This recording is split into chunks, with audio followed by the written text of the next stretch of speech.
Masa depan itu tidak ada bagiannya untuk mereka yang tidak tampil hari ini.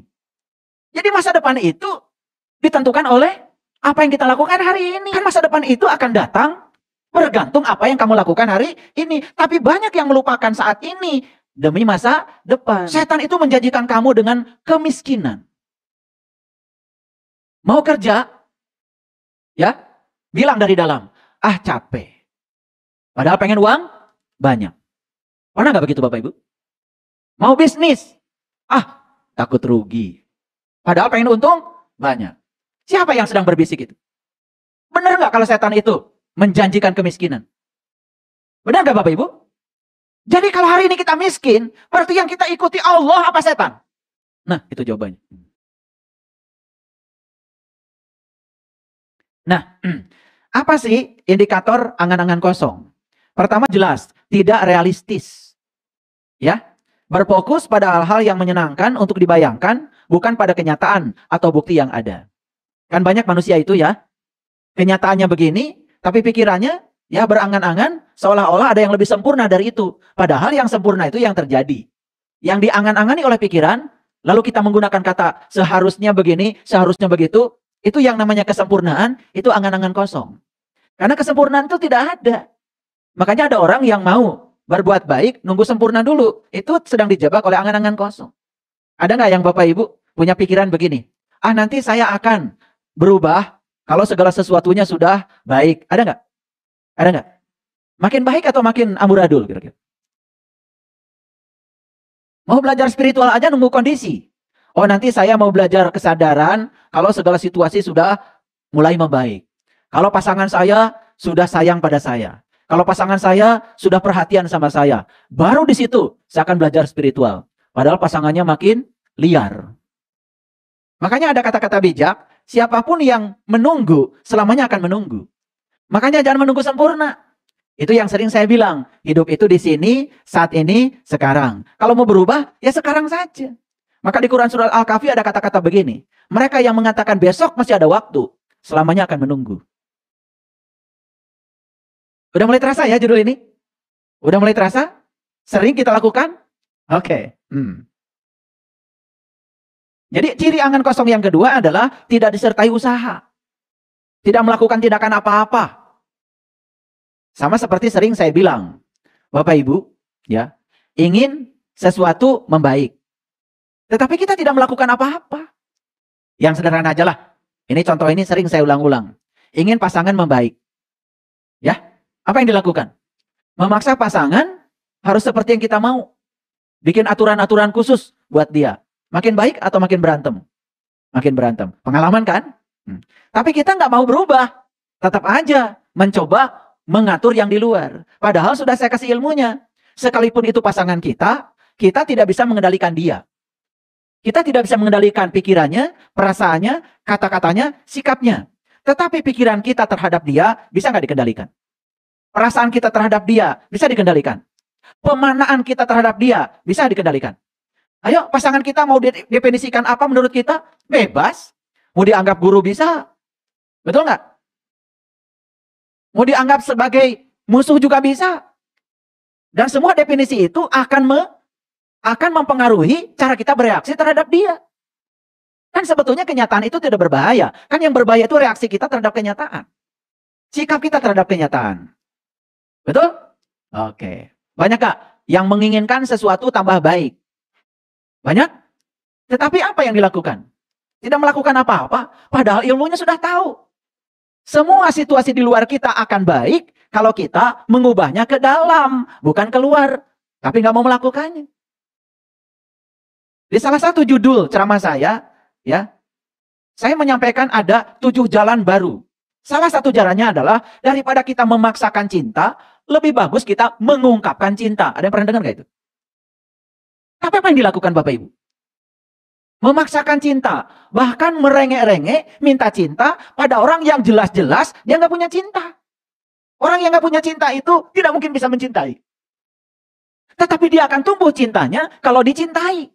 Daripada kita memaksakan cinta pada dia, merengek-rengek minta cinta, minta dia setia pada kita, sudah, ungkapkan aja cinta kita pada dia. Karena tidak ada hadiah dari mencintai, kecuali dicintai. Udah gitu belum Bapak Ibu? Aduh.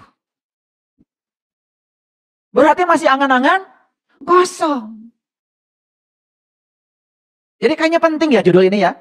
Nah makin penting lagi kita sadar sekarang, lu kok pas judulnya tertipu angan-angan kosong, pas saya bisa hadir.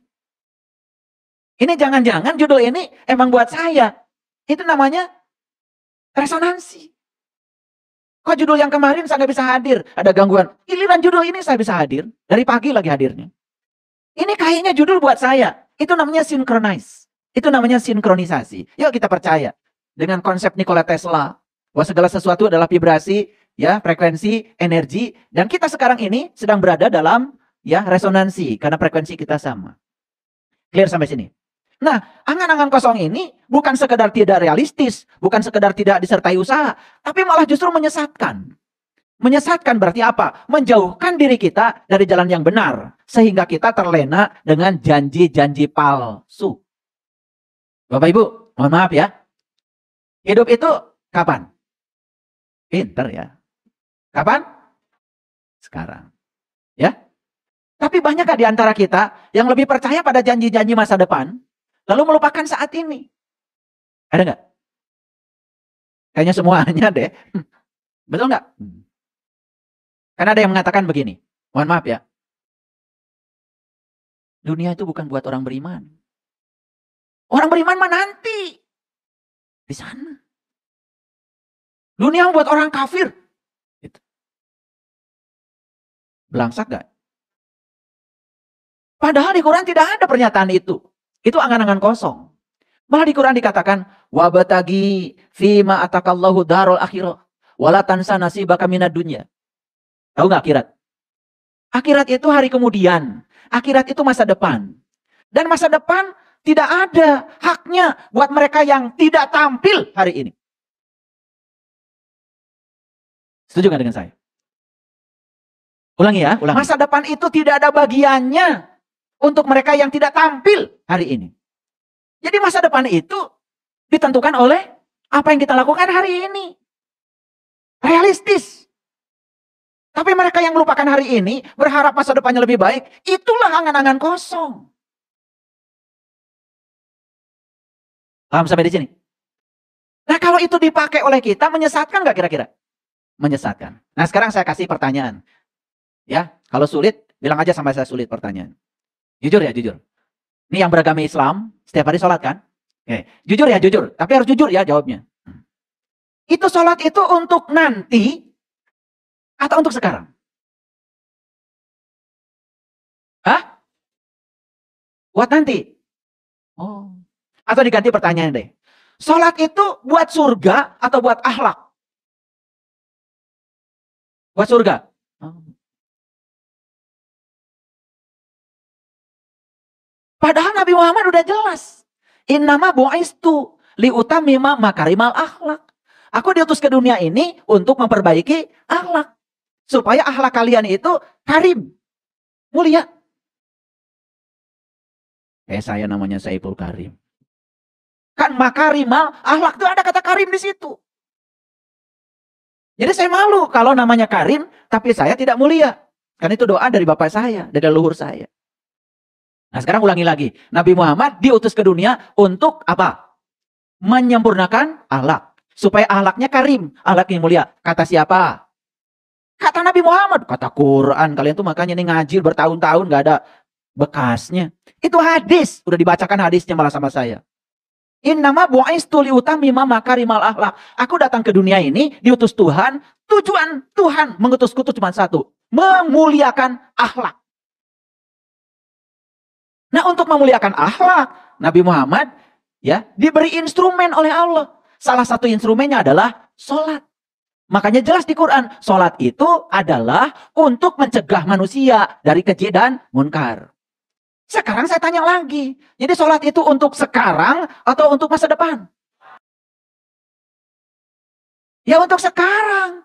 Kalau hari ini kalian baik, hari ini kalian akhlaknya mulia, ya masa depan nggak usah dipikirkan. Kan masa depan itu akan datang bergantung apa yang kamu lakukan hari ini. Tapi banyak yang melupakan saat ini demi masa depan. Angan-angan kosong bukan? Baru ketangkep. Sekarang saya ulang lagi. Sholat itu buat surga atau buat akhlak? Tadi belum sama jawabannya. Sekarang udah mulai sama ya. Kan di Quran jelas. Aqimis sholah. Aqimis sholah. Inna sholah tanha anil fahsya wal munkar. Jelas sekali. Tidak saya menemukan satu ayat pun di Quran. Dirikanlah sholat supaya kamu masuk surga. Gak ada. Dirikanlah sholat supaya kamu bebas dari perbuatan keji dan munkar. Bebas dari perbuatan keji dan munkar. Akhlak bukan? Akhlak mulia bukan? Itu tujuan sholat. Jadi tujuan sholat itu sekarang atau besok? Sekarang. Kan banyak yang sombong. Karena udah sholat. Padahal akhlaknya tidak berubah. Masih ngomongin orang. Masih menghujat orang. Masih maki-maki orang. Ada nggak kayak gitu? Ada apa banyak? Karena dia terjebak angan-angan kosong. Seolah-olah sholat itu buat surga, buat pahala. Padahal nggak ada di ayat. Ayatnya jelas. Aqimis sholah, inna sholah, tanha anil pasawal munkar. Jadi harusnya Bapak Ibu memeriksa nggak? Apakah saya sudah bebas dari perbuatan keji dan munkar? Memeriksa gitu nggak? Enggak.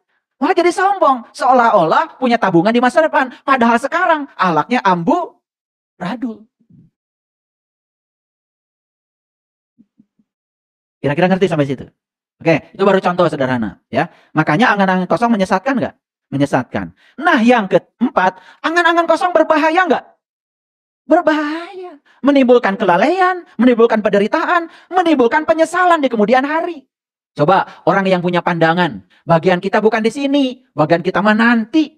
Padahal nanti itu kan belum tiba. Katanya hidup itu di sini, saat ini sekarang. Akibatnya apa? Sekarang nggak kebagian, apalagi nanti. Timbulnya apa? Penyesalan karena terjebak angan-angan kosong. Berbahaya nggak angan-angan kosong? Bahaya sekali.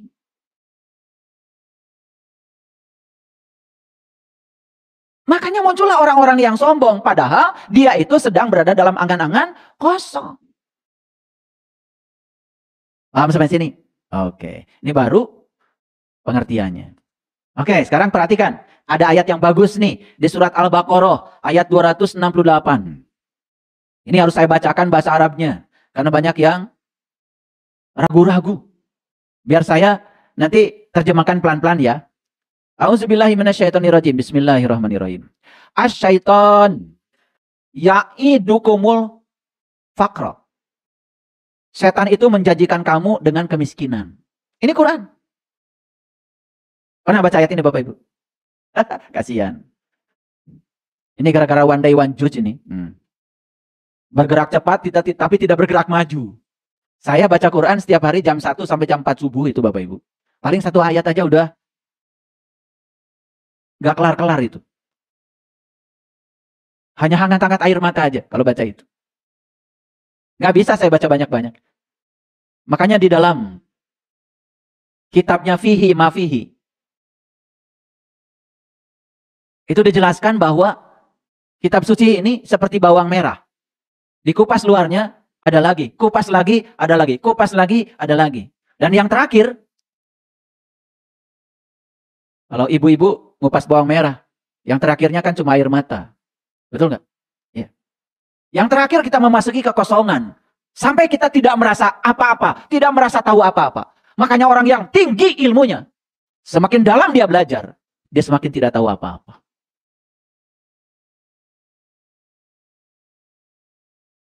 Bukan semakin merasa tahu apa-apa. Seperti mengupas bawang merah, makin dikupas, makin dikupas, makin dikupas, sampai akhirnya kita akan menemukan kekosongan. Di kekosongan itu, disitulah kita akan sadar betapa kita tidak tahu apa-apa. Disitulah kita akan mengalami namanya kesucian jiwa. Karena kotoran jiwa itu berasal dari 4, Bapak Ibu. Perhatikan saya. Kotoran jiwa itu 1, dari perasaan bahwa kita merasa tahu apa-apa. Jadi sombong. Yang kedua, kotoran jiwa itu dari perasaan bahwa kita memiliki apa-apa. Coba lihat, orang yang merasa memiliki apa-apa. Jadi sombong, jadi takut kehilangan, jadi melekat, jadi pelit, jadi kikir. Padahal dulu ketika dia tidak punya apa-apa, lebih bahagia daripada saat dia punya apa-apa. Yang ketiga, kotoran jiwa itu berasal dari merasa bisa apa-apa. Dan yang terakhir, kotoran jiwa itu berasal dari merasa dirinya sebagai siapa? Merasa dirinya paling ulama, merasa dirinya paling alim, merasa dirinya paling tahu segala, merasa dirinya paling soleh, lalu merendahkan orang lain. Itu sudah kotoran jiwa, Bapak Ibu.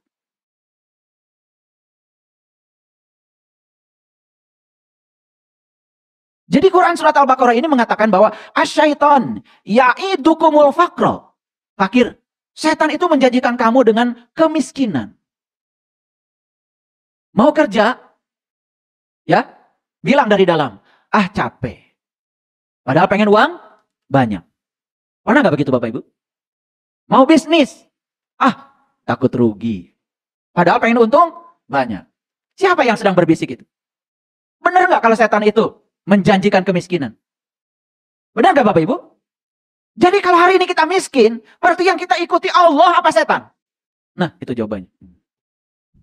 Harus dijelaskan begini baru sadar. Saya itu saking sayangnya pada umat nih, ingin berbagi Bapak Ibu. Saya bikin pelatihan hidup menakjubkan, saya bikin pelatihan dirindukan uang. Saya bikin pelatihan bagaimana hebatnya pikiran dan perasaan. Saya menulis buku, titian kesadaran. Saya menulis buku hidup menakjubkan. Saya ingin berbagi. Karena kemiskinan itu bukan dari Allah. Kemiskinan itu dari setan. Karena kita tidak mau keluar dari segala batasan-batasan yang membatasi kita. Bapak Ibu perhatikan saya. Pernah nggak Bapak Ibu membatasi pikiran? Wah, itu tidak mampu bagi saya. Oh, saya tidak lebih berbakat dari orang lain. Dan kita mengatakan seolah-olah semua orang-orang yang kaya, sukses di dunia ini karena mereka lebih berbakat daripada saya. Karena mereka lebih diperhatikan Allah daripada saya. Karena mereka lebih beruntung dari saya. Itu pikiran palsu bukan Bapak Ibu? Buatan siapa? Tapi sadar nggak Bapak Ibu? Coba sekarang pikirkan. Allah yang maha adil pasti ngasih kesempatan yang sama. Pasti ngasih kebahagiaan yang sama. Waktu kita juga sama semua 24 jam. Mereka yang sukses tidak punya waktu lebih banyak dari kita. Tapi mereka menggunakan waktunya benar-benar untuk mengarahkan mereka kepada kesuksesan itu. Sadar nggak Bapak Ibu? Sadar sekarang? Kemarin saya kasih ya judul khusus. Memperkuat interior diri. Saya mampu. Saya bisa. Saya bisa menghadapi semua rintangan itu. Saya pasti kuat. Ayo Bapak Ibu keluar dari situ. Itu batasan-batasan itu yang membatasi kita. Ternyata bukan dari Allah. Allah itu al-wasi. Dia maha luas. Yang menyempitkan kita itu adalah diri palsu kita yang bernama syaitan. Cuman sayang kita ngaji bertahun-tahun. Kalau bicara tentang setan. Pasti entitas lain yang suka mengganggu kita. Padahal yang membuat kamu tadi malam tidak bangun tidur. Kan kamu. Tuhan bilang. Dingin. Cuma gitu aja. Gak banyak kata-katanya. John bilang, ngantuk. Gitu aja kan? Gitu kan? Siapa yang bilang dingin? Siapa? Ayo jujur. Siapa yang bilang ngantuk? Siapa? Mau belajar? Sudah nyalakan lampu. Sudah ada kursi. Bukunya sudah terbuka. Baru buka. Ngantuk. Nanti aja. Terus mau kapan? Yuk kita jujur ya. Jadi jangan-jangan setiap hari itu kita sibuk hanya dengan angan-angan kosong kita sendiri. Berharap berubah. Berharap masa depan lebih baik. Ini saya bongkar hari ini rahasia. Ulangi Bapak Ibu.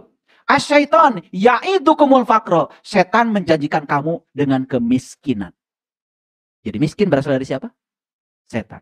Batasan-batasan yang diciptakan di pikiran kita berasal dari siapa? Setan. Siapa setan? Makin jelas. Pakai kerudung. Di kacamata. Pakai batik lagi. Paham sekarang? Aduh.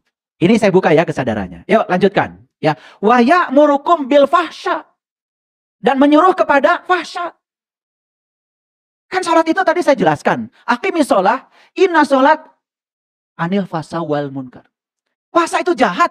Fasa itu keji. Dan semua yang keji. Tidak berperasaan. Yang jahat. Yang merendahkan. Yang menghina. Yang menghujat. Jelas kata ayat ini. Itu semua berasal dari syaitan. Ulangi lagi. Syaitan wujud nyatanya apa Bapak Ibu? Pikiran yang tidak terkendali. Dan saat kita tidak dikendalikan oleh pikiran, kita telah menjadi diri palsu. Makanya, saat pikiran ini menguasai kita, tidak kita kuasai, maka kita langsung berubah menjadi Rahwana. Makanya cerita Rahwana. Apa itu Rahwana? Dia yang mencuri Dewi Sinta. Siapa Sinta? Sinta itu kesadaran. Siapa Rama? Rama itu diri kita. Rama ini kehilangan Sinta, dicuri oleh Rahwana. Banyak manusia yang kehilangan kesadaran. Kenapa? Dicuri oleh diri palsunya. Makanya Rahwana disebut si dasa muka, si banyak wajah. Makanya lihat ya, orang yang dikendalikan oleh pikiran hidupnya. Banyak wajahnya. Munafik. Berpura-pura bahagia padahal hancur. Hanya ingin validasi dari orang lain. Dia menipu dirinya sendiri. Berpura-pura jadi orang beriman. Padahal dia tidak tahu apa-apa tentang yang dia imani. Dia hanya mengimani angan-angan kosongnya sendiri. Yang diciptakan oleh pikiran palsu. Tidak realistis. Kan iman itu harus realistis Bapak Ibu. Iman itu meyakini yang belum terlihat. Sampai kita bisa melihat yang kita yakini. Sampai sini mengerti? Jadi siapa yang menjanjikan kemiskinan? Siapa yang menyuruh kamu berbuat kejahatan? Ya siapa? Setan. Siapa? Nah itu yang benar. Kalau nggak ditanya begitu kita nggak ngerti-ngerti. Selalu pihak lain. Seolah-olah kemiskinan dari pihak lain. Seolah-olah kejahatan dari pihak lain. Karena orang yang berbuat jahat, aduh, saya tadi tergoda oleh setan. Kan sebenarnya bukan tergoda oleh setan. Kesadarannya hilang. Si Rama ini kehilangan Sinta, dirayu oleh penguasa negeri Alengka yang bernama si Dasamuka Rahwana. Makanya yang bisa mengembalikan Dewi Sinta ke Rama cuma satu. Hanoman. Maka dibuatkan jembatan oleh Hanoman untuk menjemput Sinta. Dalam tradisi Islam, jembatan itulah yang disebut dengan Shiratal Mustaqim, jalan yang lurus. Dan Hanoman itu simbolisasi dari orang yang bisa membebaskan kita dari diri palsu itu. Sehingga kita menemukan kesadaran, menemukan diri sejati kita. Itu yang disebut dengan para guru-guru suci. Orang yang berkesadaran. Kalian pergi ke Bali, nonton tari kecak, cerita Ramayana, pulang dari sana ditanya, nonton apa di sana? Tari kecak. Apa ceritanya? Cuman makan, tidur, gitu aja. Kesadarannya tidak berubah. Karena tidak ada rasa untuk ingin tahu. Padahal kalau kita mau tarik kecak kan dikasih brosur tuh. Dibaca enggak sama kalian? Dibaca apa tidak? Nah itu. Rasa ingin tahunya tidak ada. Ini cerita apa sih sebetulnya? Enggak tahu. Tapi sekarang jelas ya? Makin jelas? Oke. Wallahu ya'idukum magfirah. Beda dengan Allah. Kalau yang dijanjikan Allah itu adalah ampunan. Yang kedua, yang dijanjikan oleh Allah itu adalah fadlan. Wa fadlan. Fadlan itu adalah karunia. Fadlan itu adalah keutamaan. Fadlan itu kekuatan positif. Yang dijanjikan oleh Allah itu adalah, pertama, adalah ampunan. Nih saya kasih tahu. Kenapa orang-orang yang bergerak di spiritual sering bilang, kalau kamu melakukan kesalahan, cukup menjadi pelajaran, tetapi jangan terlalu dalam kamu merasa bersalah. Karena kamu tidak bisa didefinisikan oleh apa yang kamu lakukan. Kalau kamu hari ini punya tekad yang kuat, itu definisi tentang kamu. Kalau hari ini kamu ingin berubah, itu definisi tentang kamu. Banyak orang yang datang pada saya. Ayah mohon dibimbing, saya ingin kenal jati diri. Apakah Allah akan mengampuni segala dosa-dosa saya? Sebegitu banyak dosa-dosa saya. Pertanyaan saya malah saya balikan. Kamu masih ragu sama Allah yang Maha Pengampun? Sedangkan di Quran Allah berulang-ulang mengatakan, sesungguhnya aku tidak akan mengampuni dosa syirik, tapi aku akan mengampunkan dosa apapun yang selain syirik itu bagi siapa yang aku kehendaki. Masih ragu? Itu karena kita dijebak angan-angan kosong. Belajarnya tidak realistis. Jadi yang dijanjikan setan apa Bapak Ibu? Ulangi. Dan kemiskinan dan kejahatan. Yang dijanjikan Allah apa? Ampunan dan keutamaan. Hebat ya. Apa yang namanya fadlan? Perhatikan saya. Satu-satunya golongan umat di semesta ini yang dijanjikan fadlan, keutamaan, di Quran. Hanya satu golongan.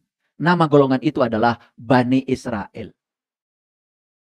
Nah, di Quran ada kata-kata begini, ya Bani Israel, uzkuru nikmati Allah alaikum wa anni faddaltukum alal alamin. Ingat ya Bapak Ibu. Ini Quran. Hai Bani Israel, terjemahkan. Hai orang-orang yang berjalan menuju Tuhan, itu terjemahannya. Ingatlah akan nikmat yang sudah aku berikan kepadamu. Dan aku berikan kamu fadlan, keutamaan dibandingkan umat yang lain. Bani Israel itu adalah siapa saja. Mereka yang mau berjalan bersama Tuhan. Yang mau berjalan menuju Tuhan. Masuk akal nggak kalau diunggulkan? Mau nggak Bapak Ibu jadi Bani Israel? Iya. Tetapi kita kan begitu dengar kata Israel, pikiran kita jadi kemana-mana. Padahal yang dimaksud oleh kebanyakan orang tentang Israel dengan yang di Quran itu berbeda. Cuman kita tidak mau menyimaknya. Cuma ngikutin pikiran orang. Angan-angan kosong lagi. Ulangi Bapak Ibu. Yang dijanjikan setan apa? Dan yang dijanjikan Allah apa? Dan kata siapa? Awas, bukan kata saya. Kata Quran, surat apa? Ayat berapa? Nah, gitu. Jangan, ada di Quran, ada di Quran. Disuruh menyebutkan, gak ngerti. Itu hatam namanya. Kalau bisa menunjukkan ayatnya, apalagi bisa membacakan suratnya, apalagi bisa menjelaskan artinya, tuh. Dan yang lebih hebat lagi, terapkan Bapak Ibu di sini. Sekarang kita punya keinginan. Oh, ternyata kemiskinan itu berasal dari setan. Kejahatan berasal dari. Berarti yang sebaliknya berasal dari Allah. Jadi kalau kita benar-benar mengimani Allah, Al-Ghani yang maha kaya, kan harusnya tidak miskin. Al-Wasi yang maha luas, harusnya kan tidak sempit. Betul apa tidak? Sekarang ada koreksi nggak sama Bapak Ibu? Jangan-jangan Allah yang saya imani hanya angan-angan kosong, ciptaan dari pikiran saya sendiri, bukan Allah yang maha benar. Yuk, silahkan koreksi. Sampai sini clear? Oke. Agak tegas ya. Hari ini saya ngaji agak tegas. Ada hadis Nabi. Barangkali ini sudah tidak asing lagi. As-sholatu imaduddin. Man aqomaha faqad aqomadin. Waman hadamaha faqad hadamadin. Sering Bapak Ibu dengar ayat ini? Hadis ini? Oke. Ngerti artinya? Oke, saya bacakan artinya. Salat adalah tiang agama. Barang siapa yang mendirikannya, maka sungguh ia telah menegakkan agamanya. Dan barang siapa yang tidak mendirikannya, maka sungguh ia telah merobohkan agamanya. Jadi, salat apa Ibu? Tiang agama. Siapa yang mendirikannya, berarti dia menegakkan agamanya. Siapa yang tidak mendirikannya, berarti dia merobohkan agamanya. Ingat ya, yang dibacakan di hadis ini bukan melaksanakan sholat, tapi mendirikan sholat. Udah saya sampaikan di kajian saya sebelumnya. Ya, melaksanakan dengan mendirikan berbeda. Mendirikan berarti harus berdiri dulu. Harus bangkit dulu kesadarannya. Karena sholat itu intisarinya mengingat Allah. Ya. Jadi kalau belum bisa mengingat Allah, berarti belum mendirikan sholat. Itu aja. Yuk tanya sekarang pada diri kita masing-masing. Apakah saya sudah menegakkan agama dengan cara mendirikan sholat? Apakah saya sudah masuk pada intisari sholat atau tidak? Dan sholat itu jelas kata Quran. Aqimi sholat li zikri. Sholat itu mengingat Tuhan.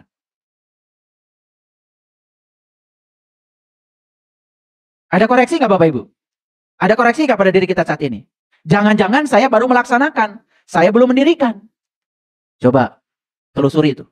Nabi Musa di surat Toha diperintahkan sholat. Dari ayat 9 sampai ayat yang ke-14. Silakan catat nama ayat. Sebelum Nabi Musa diperintahkan sholat oleh Allah.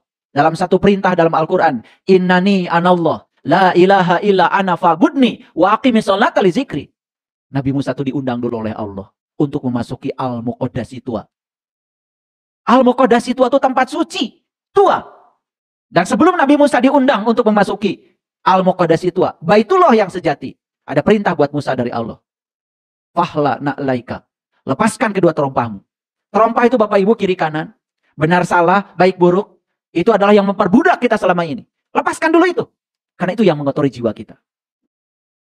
Itu diabadikan di Quran Surah Toha. Pernah membacanya?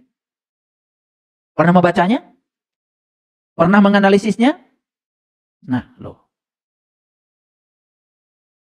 Oke. Jadi sholat itu apa? Tiang agama. Siapa yang mendirikan sholat, berarti menegakkan agamanya.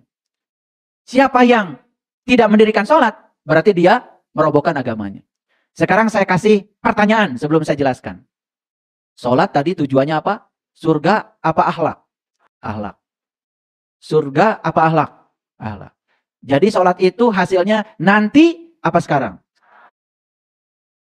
Kalau saya sekarang bertanya sama Bapak Ibu, jadi siapa yang telah menegakkan agamanya? Singkat jawabannya. Siapa? Saya. Gak nyambung. Ulangi tadi. Tujuan sholat apa tadi?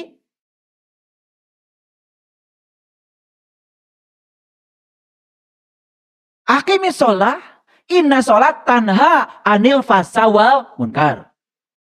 Dirikanlah sholat, karena sholat itu punya kemampuan bisa mencegah seseorang yang mendirikannya dari perbuatan keji dan munkar. Clear sampai situ? Itu tujuan apa? Sholat.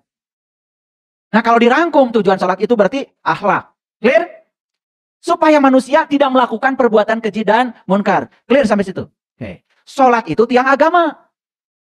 Siapa yang mendirikannya, maka dia menegakkan agamanya.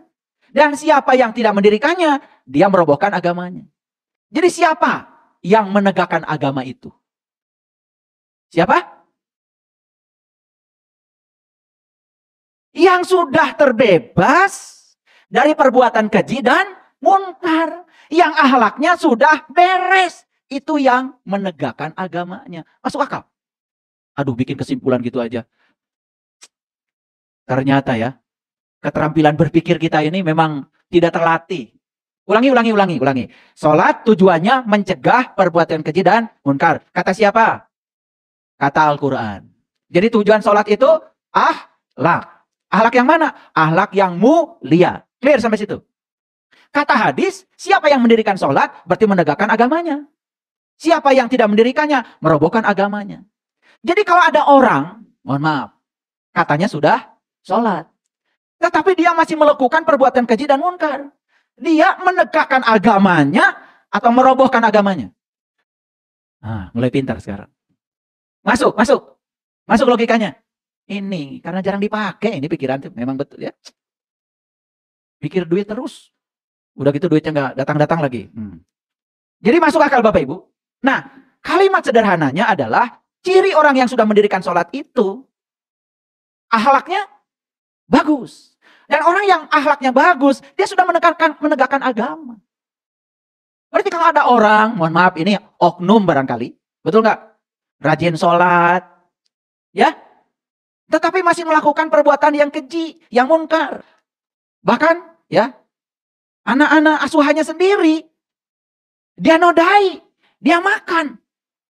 Dia menegakkan agama atau merobohkan agama? Mulai pintar sekarang. Jadi ingin tahu nggak Bapak Ibu? Ini orang sudah menegakkan agama atau belum? Gampang nggak ngukurnya? Gimana? Nah, mau ditanya sholatnya berapa rakaat atau lihat akhlaknya? Pintar Bapak Ibu. Soal dia sholatnya berapa rakaat kan bukan urusan kita. Betul nggak? Kan itu urusan dia. Tetapi akhlak itu kelihatan nggak Bapak Ibu dalam hidup? Nah, sekarang saya nanya sama Bapak Ibu. Apakah Bapak Ibu sudah menegakkan agama Bapak Ibu? Apa belum? Mulai ini pertanyaannya lebih spesial lagi. Jawab yang jujur. Sudah belum? Atau pertanyaan diganti. Bapak Ibu ada yang masih suka bohong?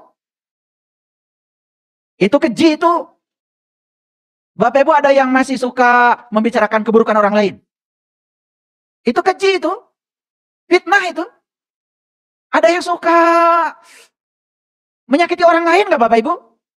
Keji itu. Padahal sudah melaksanakan sholat. Itu berarti sesungguhnya kita belum mendirikan sholat. Clear sampai sini? Clear? Nah, jadi gampang ngitung ngukur orang. Dia itu sudah menjalankan hadis Nabi ini atau belum? Gampang Bapak Ibu. Ada orang bicara di mimbar agama. Tapi yang dia bicarakan itu adalah menghujat orang. Memaki-maki orang. Menebarkan kebencian. Itu termasuk keji nggak Bapak Ibu? Tapi ada nggak yang kayak gitu? Apakah dia menegakkan agama atau merobohkan agamanya? Oke, sekarang saya mau bertanya lebih dalam lagi.